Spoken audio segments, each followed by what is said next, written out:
So hello guys, good morning, नमस्ते। अहिले चाहिँ म श्री जलपाथिवरा देवी धाममा जाँदैछु। आजको भ्लग चाहिँ पुरै धामसम्मको हुनेछ र हामीले चाहिँ खोला, दुईवटा खोला, होइमा खोला पार गरेर जानुपर्ने रहेछ त्यहाँ।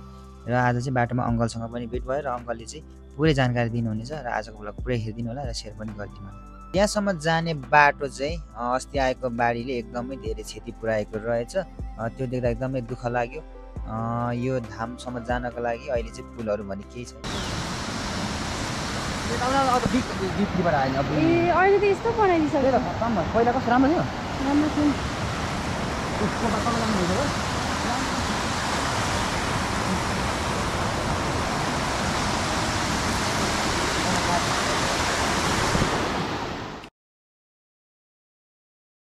नमस्ते, म तारावीर बस्नेत, ठेगाना इलाम जिल्ला देउबे नगरपालिका वडा नम्बर 1 निवासी र यस ठाउँमा उत्पत्ति हुनुभएका श्री जलकन्या पाथिभरा देवी धाममा छौँ अहिले हामी। यो धाम चाहिँ यो एउटा प्राकृतिक रूपले यो धेरै सौन्दर्यता भए पनि यो हरेक कुराबाट पछि पर्दै आएको ठाउँ हो। यो यहाँ हेर्ने हो भने यहाँ वारिपारि हेर्दाखेरि यो साह्रै प्राकृतिकले सबै कुरा दिएको ठाउँ छ। यहाँ विशेष गरी त अब यो भाइलाई सबै कुरा यहाँको जानकार नभएर अहिले त हेर्ने हो भने अहिले त विक्षेप अवस्थामा नै छ। वारिपारि हेर्दाखेरि यो पहिले चाहिँ एकदम राम्रो थियो।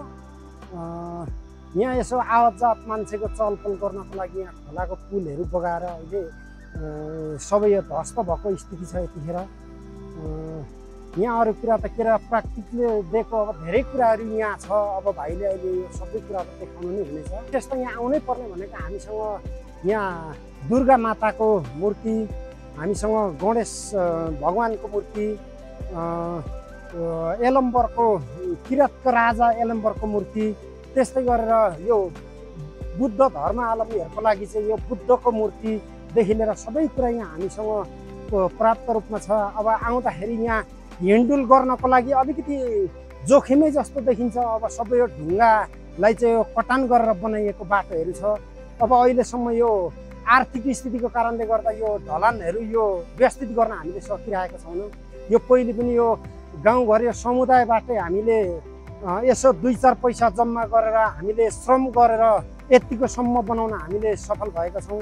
अहिलेसम्म यो अब स्थानीय सरकारबाट खासै यहाँ पहल भएको छैन। अहिलेसम्म स्थानीय सरकारबाट चाहिँ खासै यहाँ लगानी भएको छैन। अब यहीँको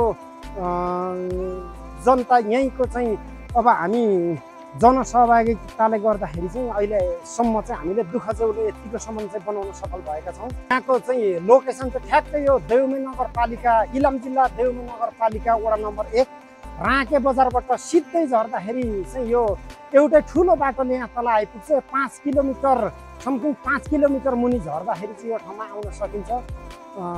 यो ठ्याक्क होयाङमा खोलै हो, होयाङमा खोलै पर्छ। यो बरबटेर होयाङमा खोलाको यो बिच सङ्गम स्थल पर्छ।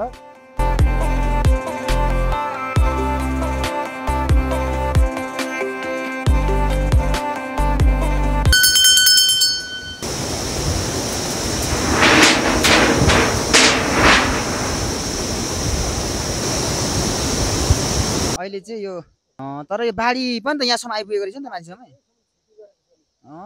यो पुरै हल्लिँदो रहेछ नि त नि।